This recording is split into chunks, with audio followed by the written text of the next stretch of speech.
त्याच्या डोक्याच्या मागे तसे स्पॉट असतात तिकडे पाहिजे डोक्याची काढा.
झालं का?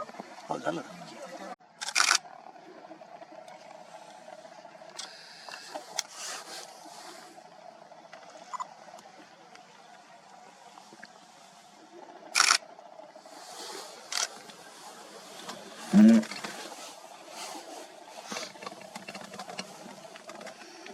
गाडी थोडी हलणारच श्रीकांतची किती झालं तरी. तो बेबॅग जवळ बेबॅग स्ट्राईक कुठे आलेला समोर काढायला नाही. खूप साहेब फोटोसाठी हो राहिलेत लवकर फोटो कॅमेरा केला की उडतो पटकन.